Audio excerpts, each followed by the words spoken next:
Hi everyone and welcome back to the channel. So in this video I'm going to be demonstrating how to tie one of my go-to sea trout patterns when fishing in low water. So the pattern itself is called the PR Night Spider, which is short for the famous loch style pattern wet fly, which is the Peter Ross.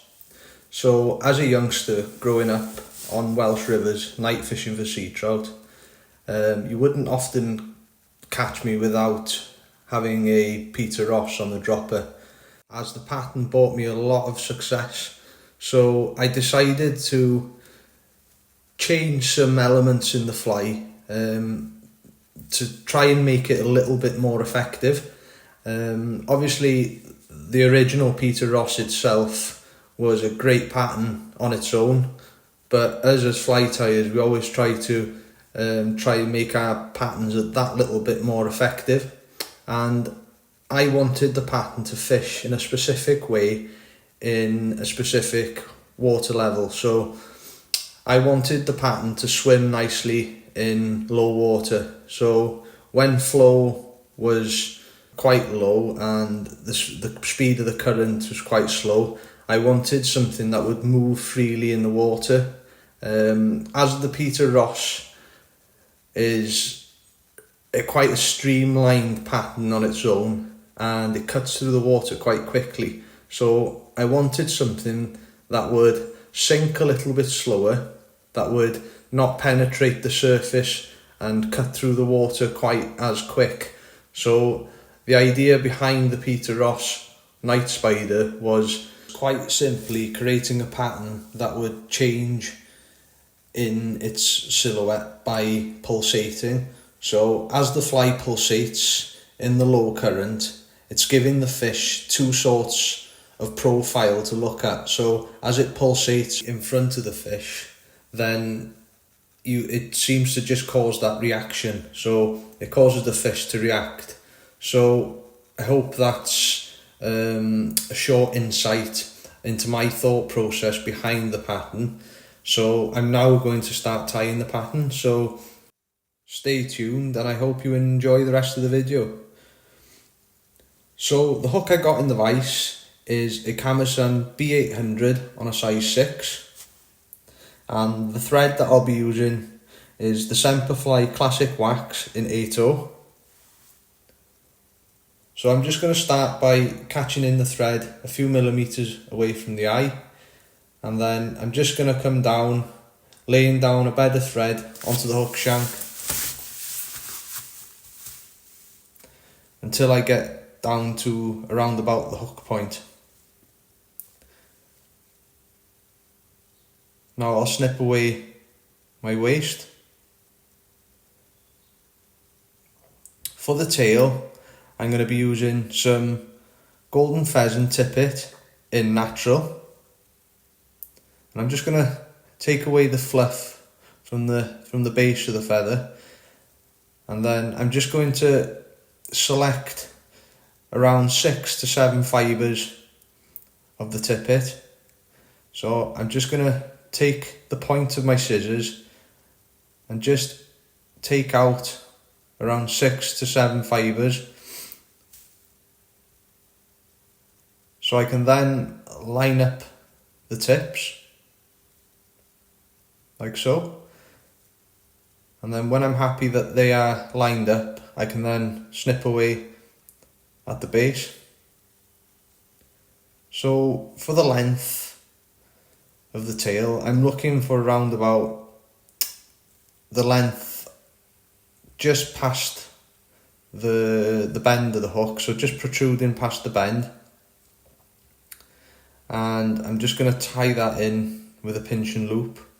So I'm just going to pinch that and then pinch and loop, and then I'm going to come back now up the body, just ensuring that that tail is correct and the correct length, and then I'm just going to come back up with the thread, just making sure that I keep that on the top,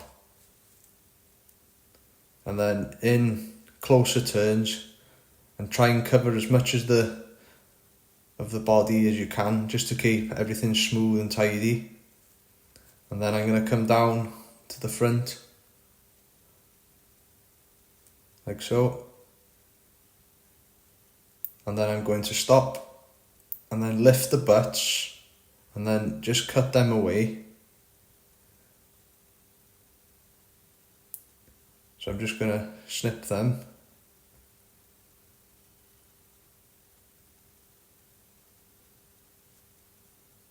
And then I'm going to come back down the body again, just tying in like so.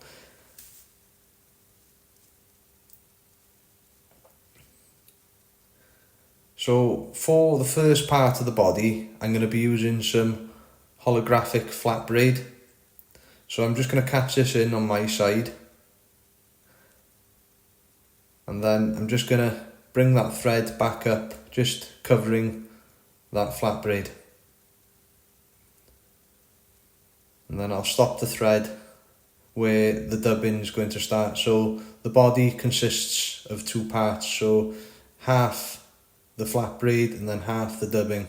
So I'm just putting a straight turn there into the back, and then once I'm happy that that tail, I'm just keeping an eye on that tail just so it doesn't twist or come round the hook, come round the shank.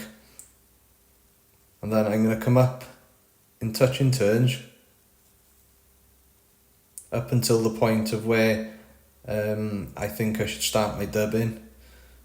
So I think that's enough, and then I'm just going to catch in 2 turns and then cut away the waist.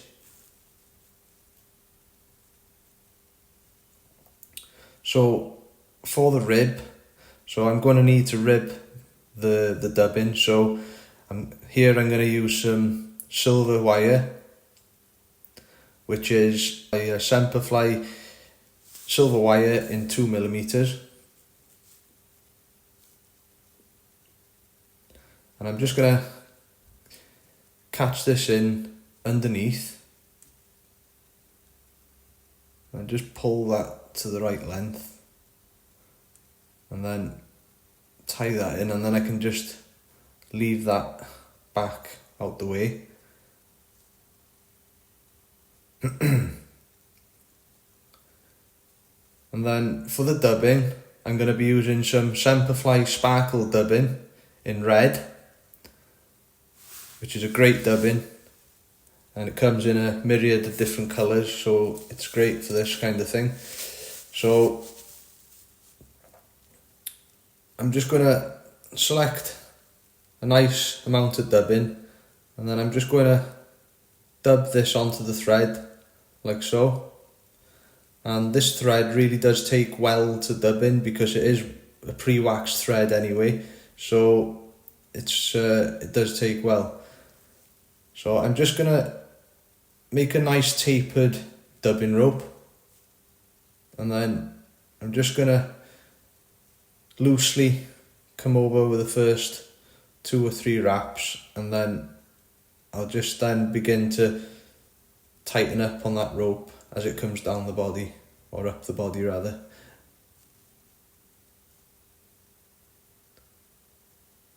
So just keep bringing that up, and then I'm going to come back over that part of the dubbing, and then basically creating a bit of a ball. So I'm just going to need a little bit more there of the dubbing. So just a small pinch just to bring it back up towards the front.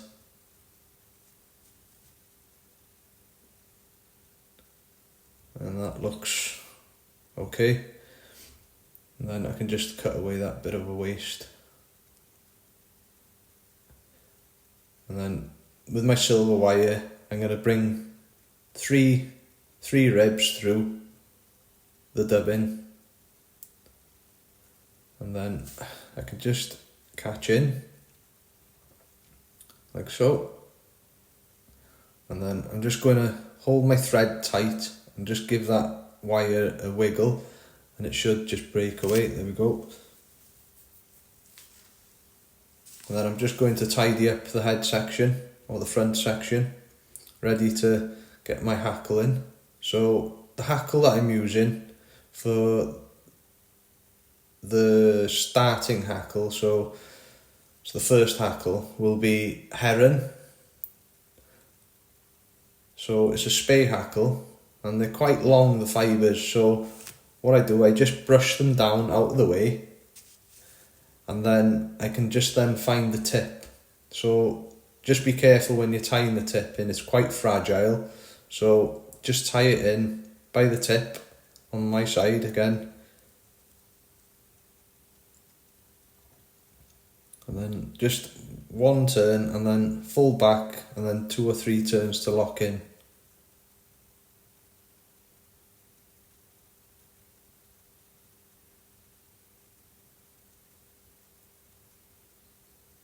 Like so.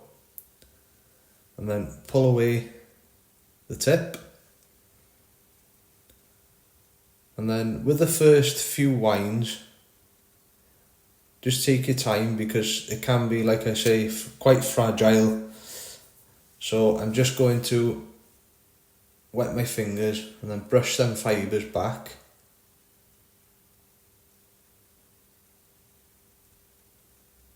And then I'm just going to slowly wind the hackle. So once I've got around about 2 turns in, the hackle then should strengthen as the stalk gets thicker as it goes up to the butt. So around about there now, I'm quite happy that I can put a little bit of pressure onto the wind, and then I can just finish off by pulling up tight with my thumb and forefinger, like so. 2, 3 turns to lock, and then tie over the stalk, and then pull that stalk up to expose it, and then you can just cut away.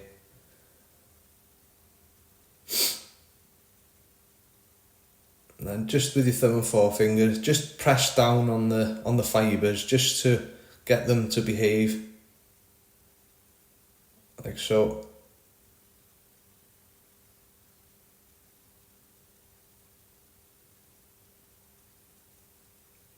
And then for the next part, I'm going to use some mirror flash, and then I'm just going to catch in the mirror flash underneath the thread, and then I can then just fold it back, so it's basically then 2 strands of the mirror flash, and then that can then be split into 2, like so. And then you can either cut these to length now or you can leave it until the end. So I'm just going to leave it until the end and then I can tidy up at the end. So for the middle hackle, I'm going to be using some black hen. So again, I'm going to strip away the fluff from the base, and then I'm just going to tie in again by the tip. So I'm just going to tidy the feather up and prepare it. So again, tying in on my side, catching in on my side, 1, 2, and then I can fold back. And then I can just come back into the front and then just break away the tip.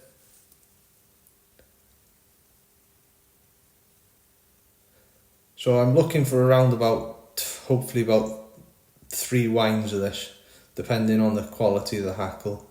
So I'm just going to brush the fibres back just by dampening my fingers and see if I can just get them to behave as I wind. So I'm just going to take the first turn and try and get it as straight as I can.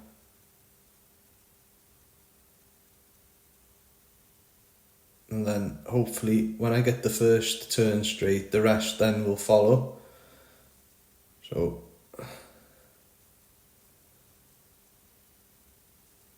just going to come round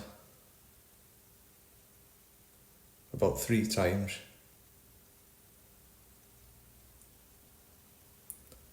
See what it looks like, and then I'm going to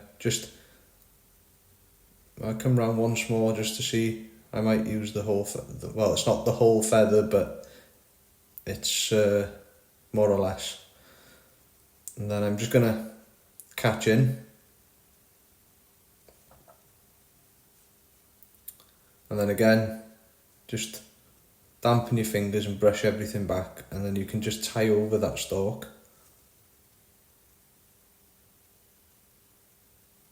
And then expose the tip again. So it's just a repeat process of the last hackle.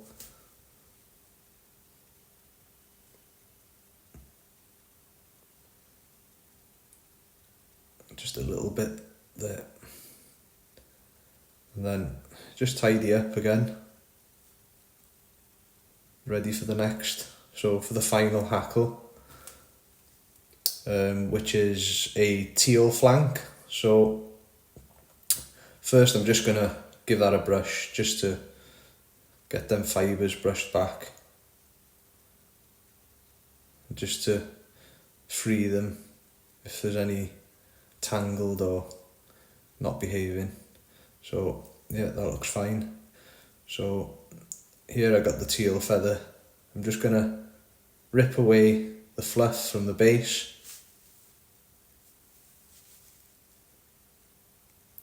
And then again, I'm just going to tie in by the tip.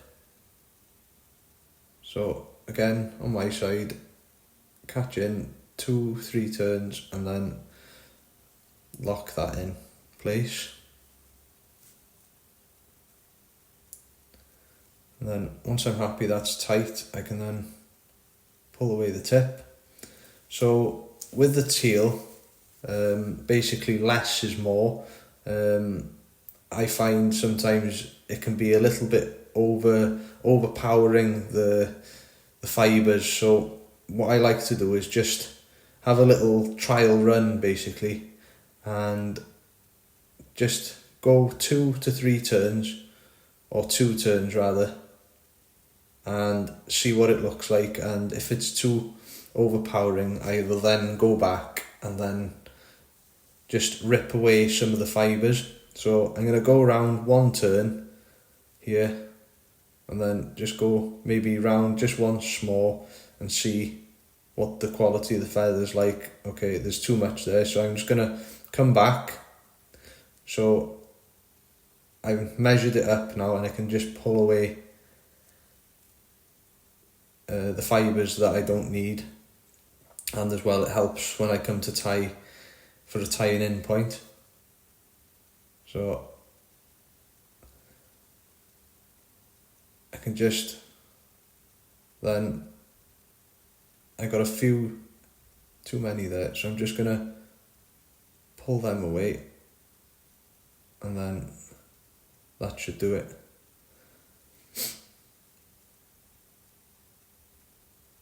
Okay. And then I can lock that in place.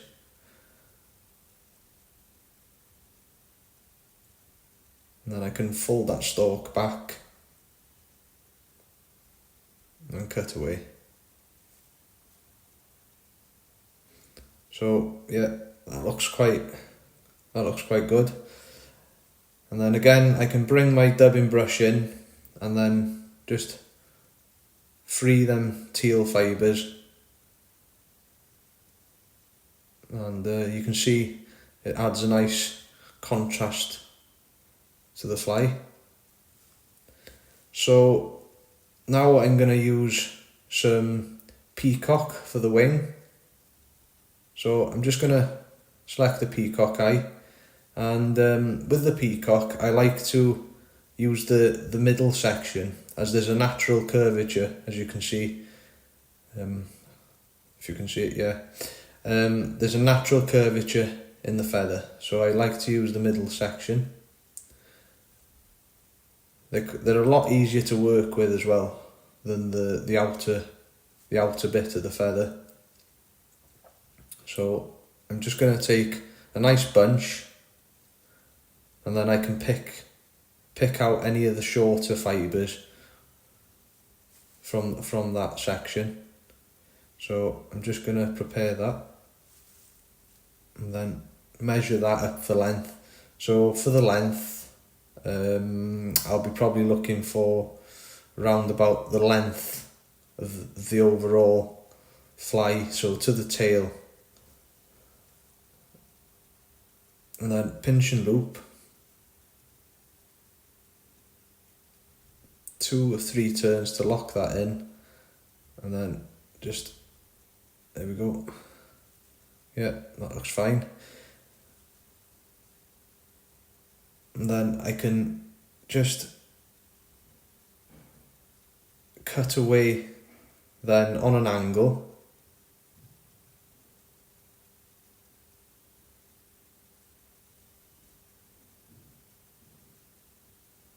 So I'm just going to tidy that up, and that looks to be sitting quite nicely.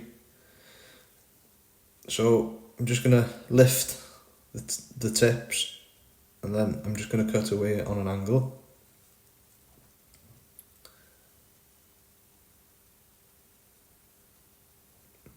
And then I'm just going to take a small amount of super glue. So the super glue that I use is it's called the Semperfli super glue. It's a great super glue. It doesn't stick the lid together like a lot of them do, and it's quite good. So I like to use this super glue, but you can use whatever. So I'm just taking a small amount of super glue there, and I'm just gonna use that just to secure in that peacock, just in case it pulls out, and that'll really seep into the fibres. So I'm just going to finish off now with some jungle cock cheeks. So one on my side,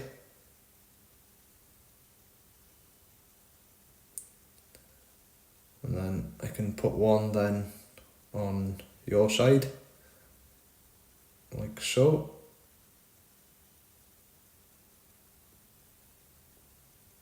And then once I'm happy that they are positioned properly, so that they're in the correct position, I can then fold back and then tie in the butts.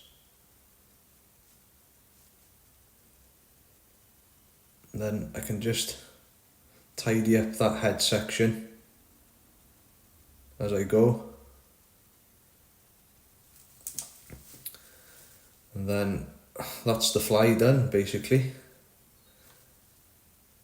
So just tidy up, just trying to build a nice head.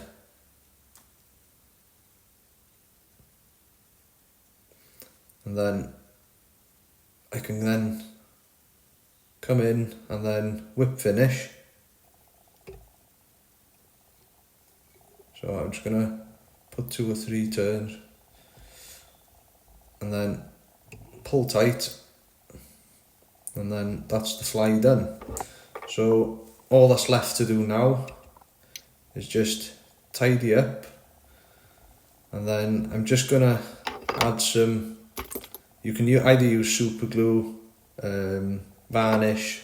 For what I use these days is Raid Zap. It's resin, so UV resin, and this cures very quickly. So one zap of the torch and this stuff's gone off.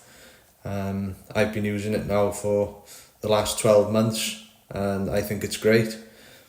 Does exactly what it says on the bottle, so it's a great thing to use if you're looking to, you know, speed up your fly tying. You know, if you're for example just tying a batch of flies, and rather than waiting for all that resin to go off, then varnish, you can then, you know, be a lot more versatile tying.